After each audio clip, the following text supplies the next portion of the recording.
Assalamualaikum warahmatullahi wabarakatuh. Senang sekali saya bisa menjumpai sahabat Zakat TV di program Bincang Kesehatan Sehati, Sehat Islami. Dan di episode kali ini saya akan mengajak sahabat untuk berbincang mengenai lansia, bagaimana di usia lanjut masih tetap bisa mandiri dan produktif. Kita sebagai manusia pasti akan mengalami proses biologis dari mulai kelahiran, proses pendewasaan, menua hingga kembali ke sang Khalik. Dan sekuat apapun kita sebagai manusia di masa muda pasti akan mengalami keterbatasan dan juga kemunduran ketika kita sudah beranjak menua. Bagaimana kita tetap bisa produktif? Kita saksikan dulu tayangan berikut ini. Menuju tua, sehat, mandiri, dan produktif adalah impian setiap individu. Pertumbuhan jumlah penduduk lanjut usia atau lansia di Indonesia tercatat sebagai paling pesat di dunia dalam kurun waktu tahun 1990 hingga 2025. Jumlah lansia yang kini sekitar 16 juta orang akan menjadi 25,5 juta pada tahun 2020 atau sebesar 11,37% dari jumlah penduduk. Itu berarti jumlah lansia di Indonesia akan berada di peringkat 4 dunia di bawah Cina, India, dan Amerika Serikat. Menurut data demografi internasional dari Bureau of Census USA tahun 1993, kenaikan jumlah lansia Indonesia antara tahun 1990 sampai 2025 mencapai 414%, tertinggi di dunia. Kenaikan pesat itu terkait dengan usia harapan hidup penduduk Indonesia.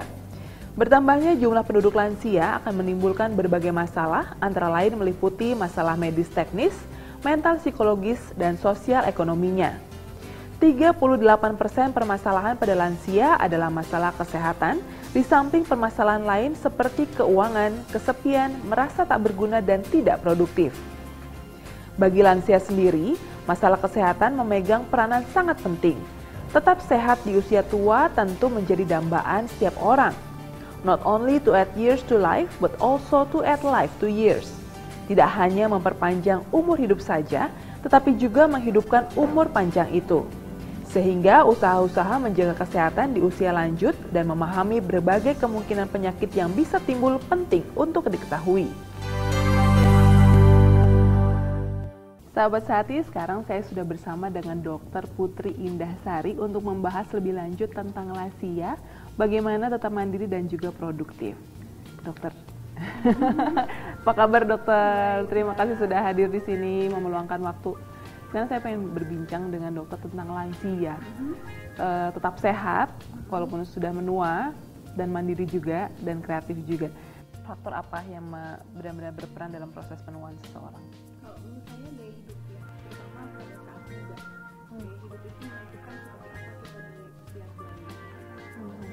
Kemudian kalau misalnya ya kita berbicara soal gaya hidup ya, ada pergeseran juga gaya hidup dari mulai mungkin orang tua kita sampai kita yang lebih muda.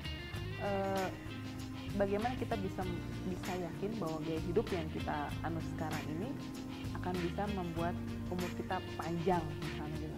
Kalau menjelang gaya hidup yang kita anut sekarang, biasanya justru membuat hidup kita akan lebih pendek ya. Karena gaya hidup kita yang sekarang ini lebih instan, semuanya lebih instan. Apa-apa sudah diikuti, tayangan sudah jelas gitu ya, nggak usah dikit-dikit sudah di internet, nggak usah baca buku, nggak usah mengasah kotak. Makanan serba siap saji sudah tersedia, jadi semua sudah instan, kita nggak usah masak, nggak usah nyari. Kalau orang tua zaman dulu kan nyari ya, menanam, bercocok tanam, terus semuanya serba organik, bagus, makanan sehat, olahraga, mau apa-apa nyari sendiri, terus baca sendiri gitu. Kalau sekarang semua serba instan, otomatis pada saat kita tua, otak itu terprogram untuk sesuatu yang udah tinggal jadi. Jadi nggak banyak belajar ya, nggak banyak bereaksi gitu. Akibatnya usia 50 tahun, semuanya kebanyakan sudah tidak bisa mandiri, sudah tidak bisa produktif gitu. Dan itu memang tren yang saat ini terjadi ya di tengah masyarakat ya, bahwa di usia 50 tahun memang sudah banyak yang tidak bisa mandiri kan? Nah, ya karena sekarang ini saya sudah banyak menemukan pasien usia di atas 35 aja, hipertensi itu sudah banyak sekali. Itu kan sudah mengarah ke sana ya.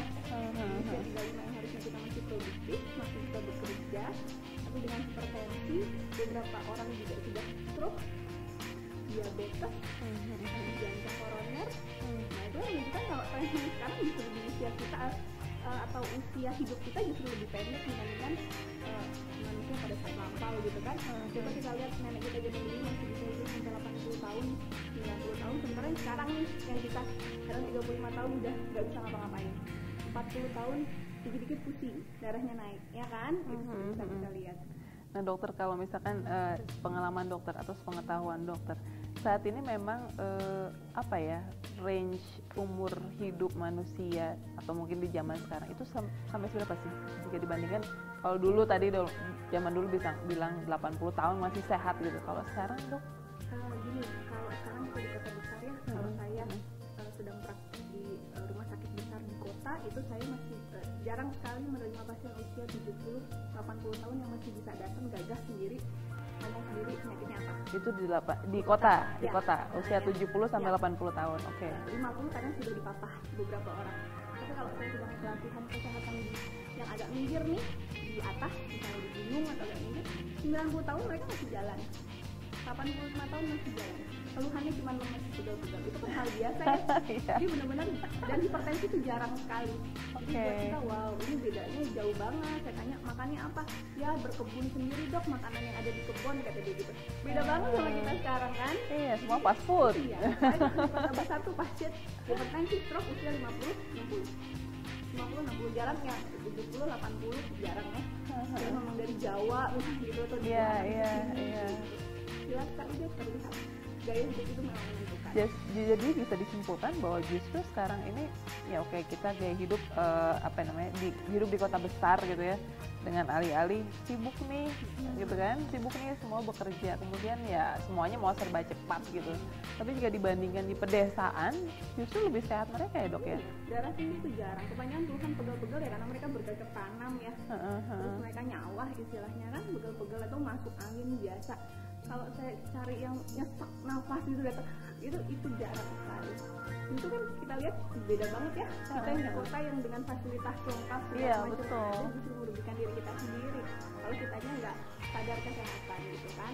Dan kita nggak sadar kalau ada satu quote yang saya suka, kesehatan memang bukan segala-galanya, tapi segala-galanya itu akan tidak berarti tanpa kesehatan, ya kan? Nah itu bagus banget. Iya, itu dari siapa dok? Oke, itu quote-nya bagus ya.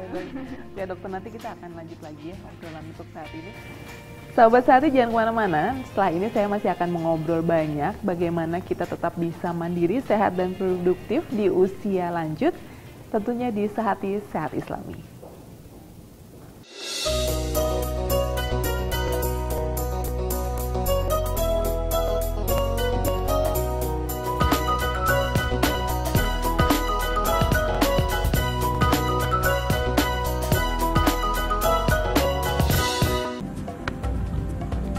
Semangat kemenangan harus berasal dari sportivitas yang datang dari hati.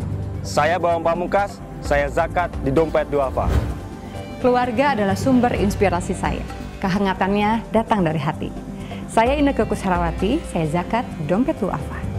Berbagi memudahkan rezeki, karena datang dari hati. Saya Ipo Santosa, zakat di Dompet Duafa.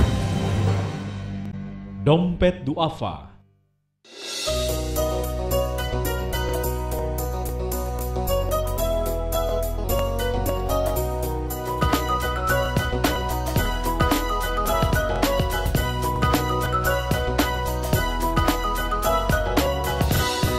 Masih di Sehat Islami, masih bersama saya dan Dokter Putri. Dokter, kita lanjut lagi ya. Dokter, ini kita di mana sih dok? Di ruangan apa sih dok? Ini di ruangan fisioterapi atau rehabilitasi rumah sakit rumah sehat terpadu di situ. Itu tempatnya kita mengatasi pasien, dan terutama pada pasien lansia yang sedang kita bahas. Oh, oke. Nah dokter, tadi saya tertarik lagi ya dengan semakin menurunnya tren usia jarak usia hidup gitu ya.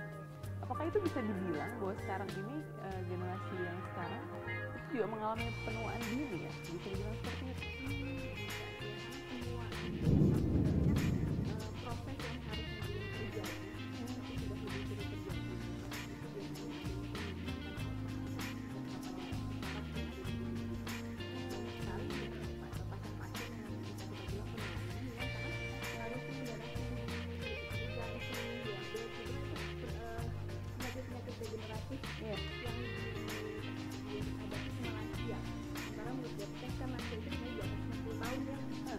harusnya. Jadi pada saat sekarang diabetes, darah tinggi, jantung koroner, penyakit kanker, mati. Serem ya. Dan itu bisa berarti kita banyak yang mengalami penuaan dini ya dokter.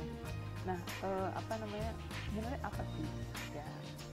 Sekarang mungkin yang terutama yang sudah di atas 30 tahun misalnya, untuk mencegah penuaan dini ini biar tidak terjadi, apakah masih bisa dicegah atau Bisa.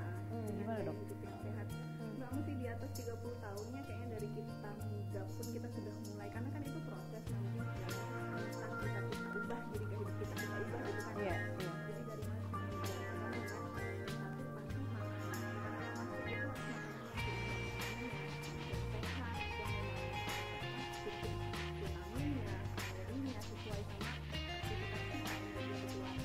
makanan Bang itu ya biasanya.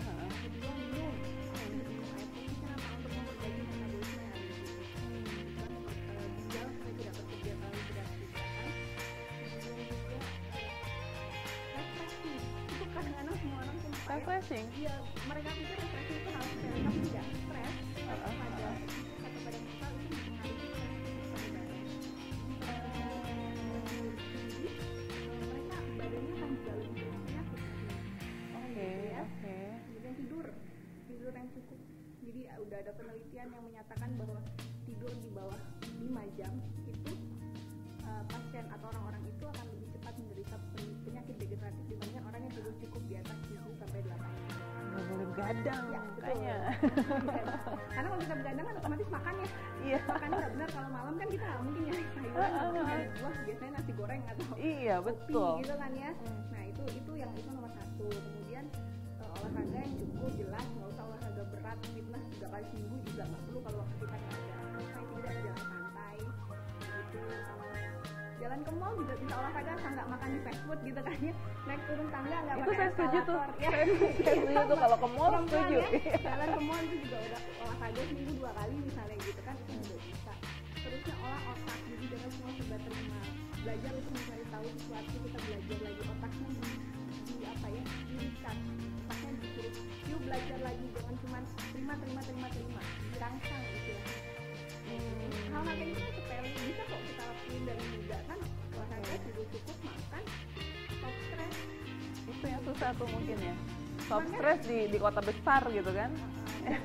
Ada pasien yang kalau bilang jangan stres bu, dok kalau saya nggak hidup, saya nggak boleh bilang saya nggak hidup. Ya benar, tapi kan kita harus memilah mana yang memang harus kita pikirkan, mana yang bisa kita kesampingkan. Nah, tadi saya tertarik dengan dokter yang bilang apa tadi, olah otak ya. Olah otak itu apakah oke, contohnya ibu saya sudah di atas 60 tahun. Salah satu cara yang beliau lakukan untuk bisa tetap aktif adalah dengan, dia bilang adalah olahraga otak dengan mengisi TTS misalnya. Apa itu bisa dilakukan seperti itu juga? Bisa banget, TTS, dia baca Quran juga, itu hal sepele ya, dia baca Quran itu bisa, dia baca di berpikir, dia menyimak itu kan juga belajar ya. Banyak hal sih. Oke, dokter, banyak yang terjadi bahwa ketika kita menua, fungsi organ tubuh itu kualitasnya pun menurun, baik maupun kualitatif ataupun kuantitatif, dan banyak sehingga tubuh juga banyak mengalami proses degeneratif ya. Dan penyakit itu juga paling sering diidap oleh para lansia. Dan kalau sekarang tadi dia sebelum 30 pun sudah bisa mencegah gitu kan, tapi kalau misalnya sudah di atas 50 tahun itu apa yang bisa dilakukan untuk itu? Intinya sih sama ya seperti yang tadi kita mulai, cuman memang seperti olahraga nih yang buat lansia kan nggak mungkin berenang bisa, tapi tergantung orangnya gitu ya. Yang fisik bisa terima harus berenang, jalan santai biasanya itu paling sederhana, paling mudah. Terusnya yoga kalau memang ada fasilitasnya, ada waktunya, itu kan cuma stretching badannya, nyewa segala macam itu bisa. Olah pernafasan, olahraga, pokoknya salah satu olahraga nomor 1. Tidur, biasanya memang lansia di atas 60 tahun mereka susah tidur. Kita bayi kan dulu malam nggak bisa tidur. Iya, Kita betul. berbuta itu banyak. Udah jam 12 malam bangun nggak bisa tidur lagi, itu memang sudah hidup. Gimana caranya supaya bisa tidur? Pikirannya ditenangkan, jangan langsung tidur sebelum tidur. Hal-hal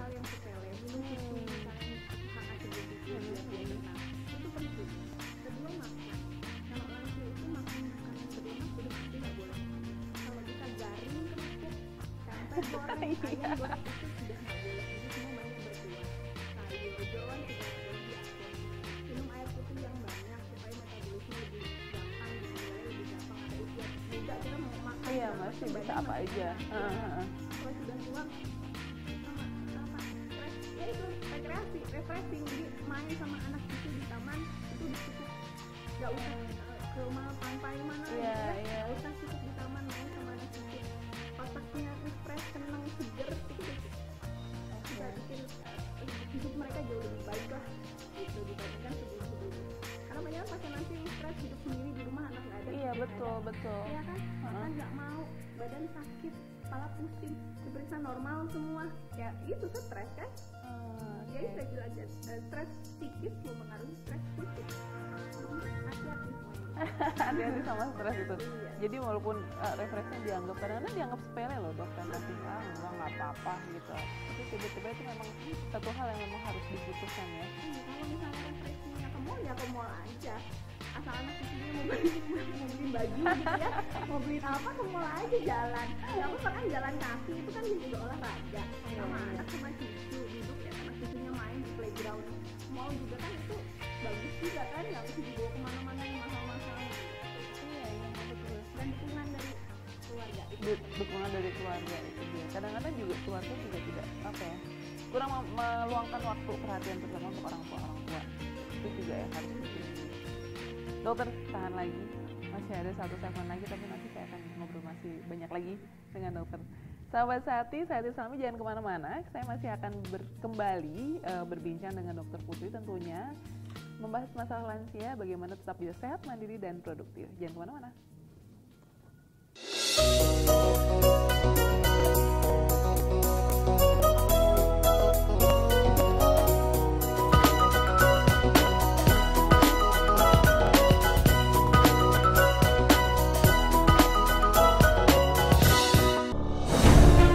Ketika keindahan dunia merebak keselarasan, berbagi kemesraan. Ketika sejuta tangan merangkai kebahagiaan dalam kehidupan yang harmoni. Ketika zakat Anda wujudkan indahnya dunia.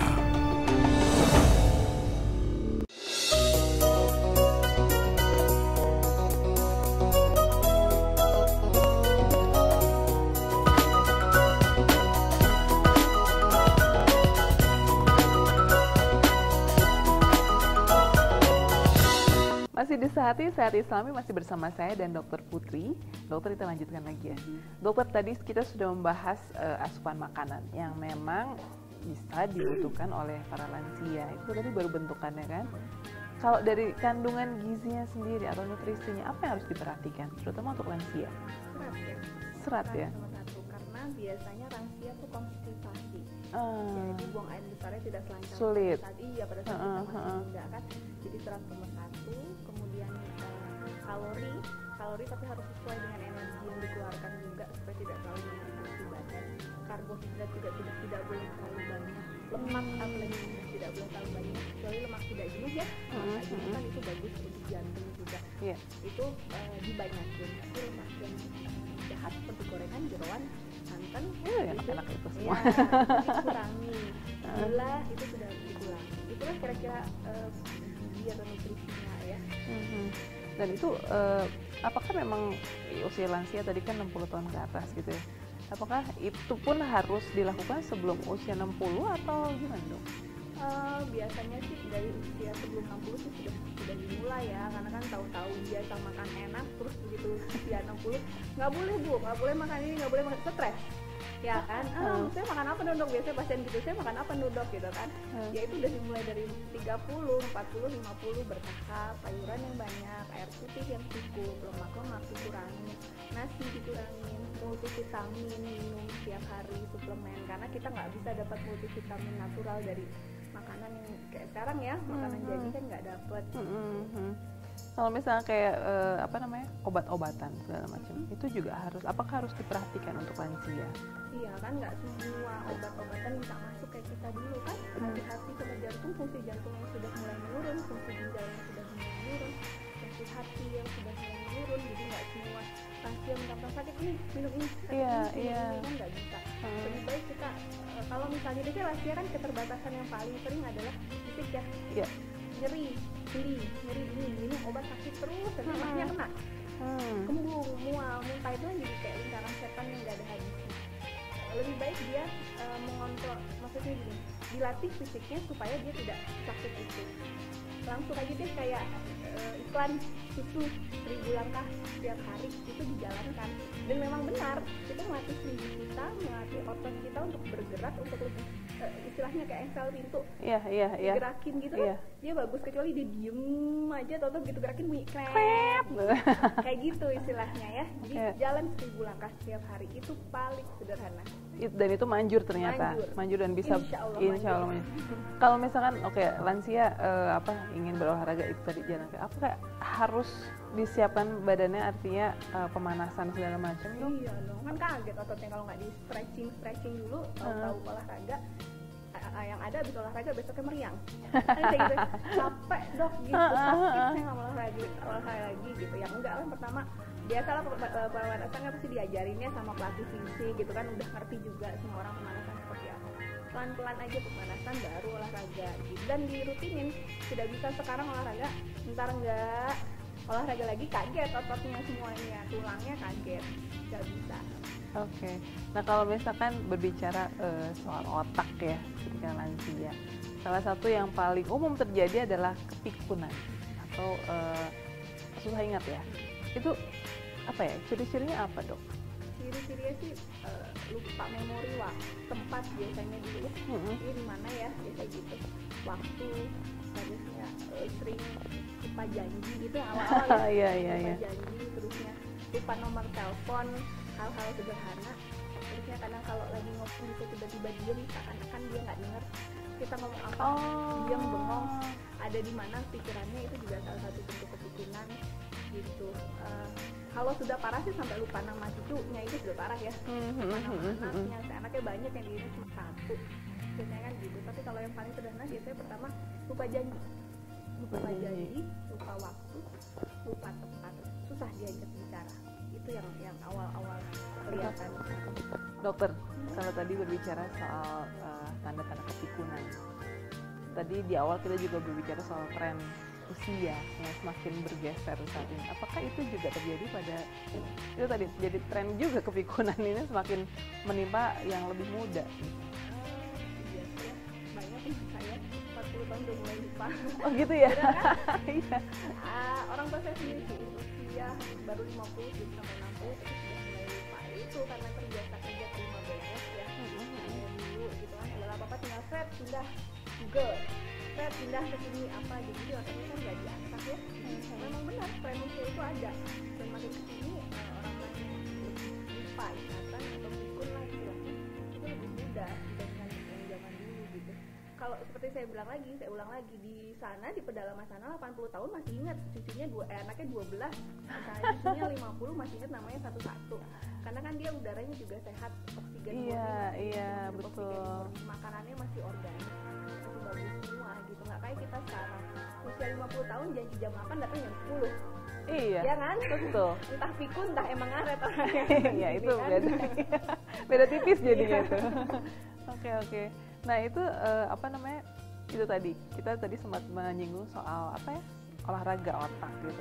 Nah kalau misalkan orang yang sudah lansia, seberapa banyak olahraga otak yang harus dilakukan untuk bisa yaitu mencegah, atau misalkan ketika sudah terjadi pun bisa kita anggap sebagai terapi gitu dok? Iya, kan salah satunya makanya fungsi rehabilitasi medis kan benar ya, tapi itu biasanya sudah parah ya. Kalau belum parah ya bukan kuantitas sih sebenarnya, tapi kualitas. Seperti apa dia mengasah otaknya gitu. Tidak perlu sehari harus ditekatkan sekian jam dia belajar, sekian jam main TPS misalnya, enggak. Tapi kan yang penting itu rutin. Jangan sekarang 2 jam TPS, besoknya capek males gitu kan. Buat apa kan gitu kan. Gitu kan, bukan cuma TPS juga, kita anaknya, kita cucunya sering aja ngobrol. Latih dia ingat nggak dulu waktu muda tuh ada ini. Ingat nggak dulu? Itu salah satu cara juga ya. Tahu nggak sekarang nih, misalnya Presiden SBY gitu, diajak ngomong, dilatih, diajak mengenal lingkungan segala macam, itu asal otak juga, bukan cuma TTS aja. Banyak hal itu yang diajak ngomong sih ya, karena kan kalau yang pikun tuh kalau dia bisa diem bengong nonton TV gitu kan. Iya. Atau biasanya orang tua zaman sekarang anaknya sibuk, dia diem di taman bengong aja gitu kan, lama-lama otaknya nggak kerasa. Pikun diajak ngomong nggak tahu deh, diem aja gitu kan. Nah kalau misalkan bagaimana dengan yang masih memiliki kesadaran sendiri gitu, walaupun ketika misalkan dia ditinggal anak-anaknya bekerja gitu kan, dia harus di rumah sendiri, apa yang bisa dilakukan oleh para lansia yang masih sadar ingin tetap mandiri dan produktif ini untuk bisa melatih otak? Ikut kegiatan yang biasanya di rumah kan ada arisan, kemudian olahraga lansia, ikutin kegiatan yang kayak gitu, jadi setiap hari dia ada kerjaan gitu, atau hari di rumah makan aja atau ngapain gitu kan, suruh ikut ini yuk ngaji nih Nek gitu, atau arisan nih Nek bayarin anaknya gitu atau kemana gitu, ikut ibu-ibu jalan-jalannya suka ada tuh jalan-jalan kemana nenek-nenek gitu kan, olahraga lansia seminggu 2 kali bisa kok, cukup, nggak usah yang aneh-aneh. Artinya memang untuk bisa tetap mandiri dan produktif harus aktif ya, Dok Aktif ya. dan support dari orang Sekitarnya juga. Oke, itu dia tadi kesimpulan. Jadi, sahabat sehati, jangan lupa untuk terus mensupport para orang tua atau juga kakek nenek di rumah untuk bisa tetap mandiri, produktif dan juga tetap sehat otak dan juga jasmani. Itu dokter. Oke, terima kasih banyak dokter buat waktunya hari ini. Makasih sudah bisa berbincang-bincang soal lansia, gimana caranya bisa mandiri dan tetap produktif. Dan sahabat sehati, sampai di sini dulu bincang-bincang sehati sehat Islami bersama saya dan Dokter Putri. Kita akan kembali lagi di episode selanjutnya tentu dengan tema-tema yang berbeda. Sampai jumpa.